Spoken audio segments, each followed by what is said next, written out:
샬롬, 하나님과 동행하는 새벽기도회 달라스 임마누엘 교회 권성철 목사입니다. 오늘도 하나님과 동행하며 풍성함을 누리시는 저와 여러분이 되시길 주님의 이름으로 축복합니다. 오늘 말씀은 역대상 13장 9절에서 14절까지의 말씀입니다. 기돈의 타작마당에 이르러서는 소들이 뛰므로 우사가 손을 펴서 궤를 붙들었더니 우사가 손을 펴서 궤를 붙듦으로 말미암아 여호와께서 진노하사 치심에 그가 거기 하나님 앞에서 죽으니라. 여호와께서 우사의 몸을 찢으셨으므로 다윗이 노하여 그 곳을 베레스 우사라 부르니 그 이름이 오늘까지 이르니라. 그날에 다윗이 하나님을 두려워하여 이르되 내가 어떻게 하나님의 궤를 내 곳으로 오게 하리요 하고 다윗이 궤를 옮겨 자기가 있는 다윗성으로 메어들이지 못하고 그 대신 가드 사람 오벳 에돔의 집으로 메어 가니라. 하나님의 궤가 오벳 에돔의 집에서 그의 가족과 함께 석 달을 있으니라. 여호와께서 오벳 에돔의 집과 그의 모든 소유에 복을 내리셨더라. 아멘. 하나님의 말씀입니다. 사람들은 보통 통제받는 것을 좋아할까요? 통제하는 것을 좋아할까요? 사람은 보통 통제받는 것보다 통제하는 것을 좋아합니다. 자신의 생활 영역에 누군가가 CCTV를 설치한다면 굉장히 기분 나쁘고요. 민감하게 반응할 수 있지만 반대로 자신이 관찰하고 싶고 보기 원하는 곳에 CCTV를 설치하는 것은 굉장히 대체로 관대한 편이다라는 것이죠.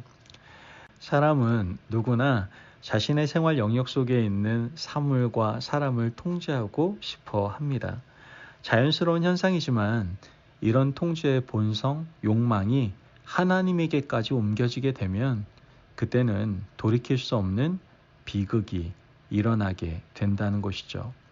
많은 무속인들은 신을 통제할 수 있다고 생각합니다. 부적 몇 장과 굿 한 번으로 신을 통제할 수 있다고 믿는 것. 이것이 바로 무속인의 특징입니다. 요즘은 이 무속주의가 기독교에도 들어온 것 같습니다. 헌금을 많이 드리면 하나님을 통제할 수 있다고 생각하는 사람이 있어요. 봉사를 많이 하면 하나님이 소원을 들어주실 것이라고 오해하는 분들이 많다라는 것이죠. 우리는 하나님의 피조물이기에 하나님의 통제를 받아야 하고 하나님의 관찰의 날개 아래 있어야 함에도 불구하고 우리가 하나님을 부릴 수 있다고 생각하는 사람들이 있습니다. 이러한 사람들이 바로 오늘날 무속주의 기독교의 특징이다라는 것이죠. 이러한 신앙은 결국 병든 신앙이 되고 그 믿음은 돌이킬 수 없는 막다른 길로 치닫게 될 수밖에 없습니다. 오늘 우리가 읽은 본문에 나오는 우사의 비극이 바로 그런 모습을 잘 보여주고 있죠. 이스라엘은 하나님의 언약궤를 블레셋과의 전쟁에서 빼앗긴 적이 있습니다. 엘리의 두 아들 홈리와 비느하스가 언약궤를 들고 전쟁에 나가지 않았습니까? 블레셋과의 전쟁에서 전세가 불리해지자 언약궤를 앞세우고 나가면 승리할 수 있다고 믿었습니다. 그래서 언약궤를 들고 나갔던 것이죠. 결과는 어떻게 됐습니까? 전쟁은 지고 언약궤는 빼앗기고 홈리와 비느하스는 죽고 그 소식을 들었던 엘리 제사장은 의자에서 넘어져서 목이 부러져서 죽게 됩니다. 한 가정의 비극이고 온 나라의 비극이 되었던 언약궤에 얽힌 슬픈 이야기인 것이죠. 블레셋 사람들은 숙적인 이스라엘의 상징인 언약궤를 빼앗는 전과를 올리게 됩니다. 하지만 하나님께서는 그 일로 인해서 블레셋을 심판하시고 치시게 되죠. 온 블레셋에 독종과 종기가 나기 시작합니다. 전염병이 돌기 시작합니다. 결국 블레셋 사람들은 견딜 수가 없어서 언약궤를 반환하고 맙니다. 그런데 그 언약궤가 이스라엘 중심으로 돌아오지 못하고 아비나답이라는 사람의 집에서 오랫동안 머무르게 됩니다. 다윗은 이것을 가슴 아프게 여겼습니다. 첫 번째 왕 사울 시절에도 하나님의 언약궤는 성전으로 돌아오지 못했거든요. 다윗이 통일 이스라엘의 왕이 되고 난 이후에 언약궤를 다시 모셔오겠다고 생각을 하게 됩니다. 자, 그렇다면 어떻게 언약궤를 모셔와야 할까요? 율법에 의하면 하나님의 언약궤는 레위 지파 제사장들이 메어오도록 되어 있습니다. 그런데 다윗과 레위 지파는 어떻게 했습니까? 수레를 만들었습니다. 새 수레를 만들어 싣고 오는 것부터가 이미 문제였던 것이죠. 역대상 13장 7절에서 8절 말씀을 보면 하나님의 궤를 새 수레에 싣고 아비나답의 집에서 나오는데 우사와 아이오는 수레를 몰며 다윗과 이스라엘 온 무리는 하나님 앞에서 힘을 다하여 뛰놀며 노래하며 수금과 비파와 소고와 제금과 나팔로 연주하니라. 하나님의 궤를 새로 만든 수레에 싣고 나오는 것부터 이미 율법 말씀을 어긴 죄를 짓고 있었던 겁니다. 그런데 그 수레를 몰던 우사가 더 큰 문제였어요. 우사는 자기 집에서 하나님의 궤를 모시고 관리하던 사람이었습니다.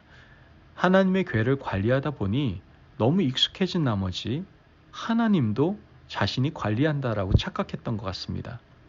언약궤를 모시고 가는 중에 소들이 뛰지 않습니까? 순간 우사는 자기도 모르게 하나님의 궤를 붙잡았습니다.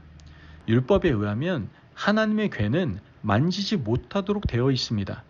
그런데 우사는 지금 하나님의 궤를 붙잡고 있었던 겁니다.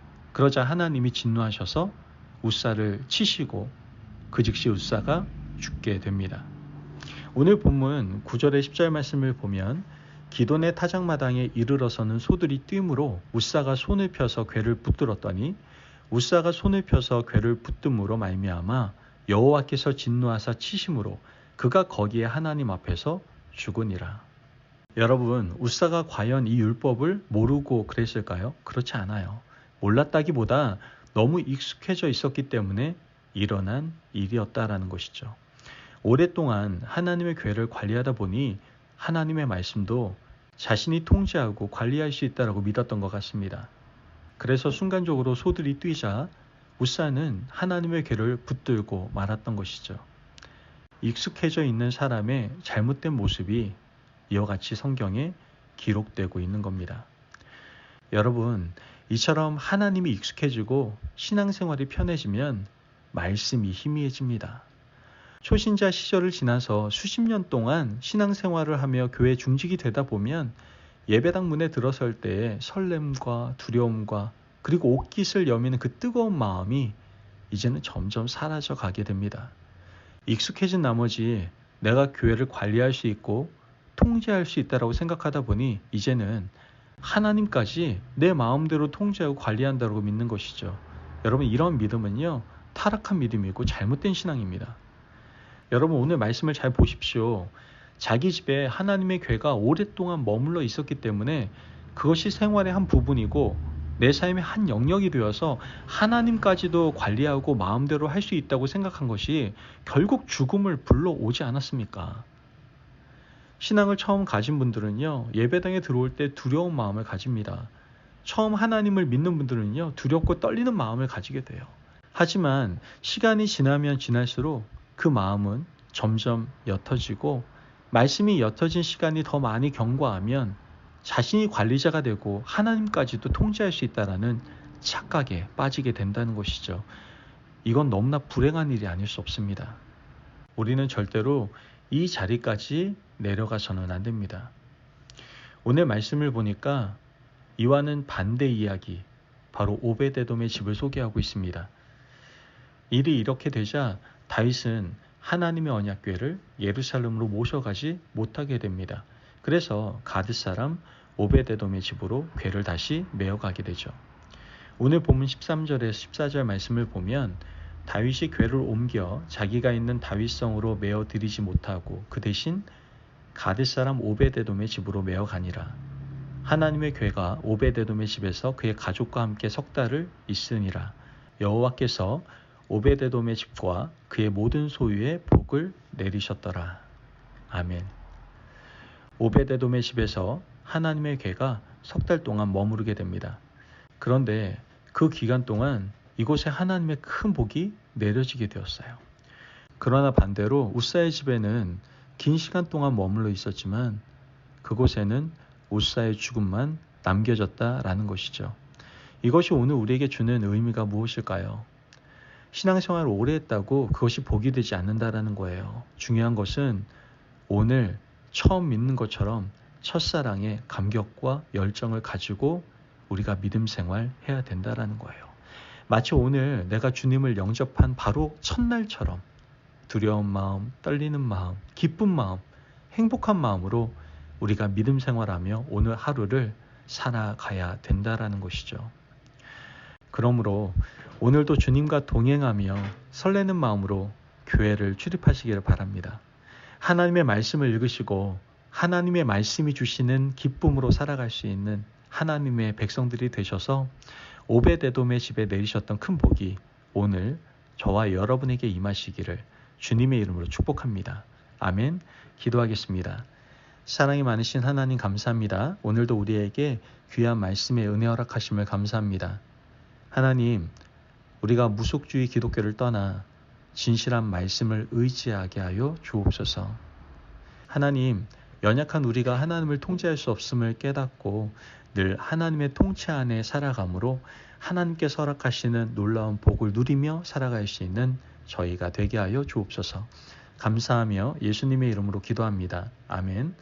오늘도 하나님과 동행하며 풍성함을 누리시는 저와 여러분 되시길 주님의 이름으로 축복합니다. 여러분, 오늘 말씀을 마음에 새기셔서 주님을 만났던 첫사랑, 첫 느낌, 그 첫 감정을 가지고 오늘도 주님 앞에 온전히 나아가 주님이 주신 놀라운 복을 누리시기를 바랍니다. 말씀 안에 승리하십시오.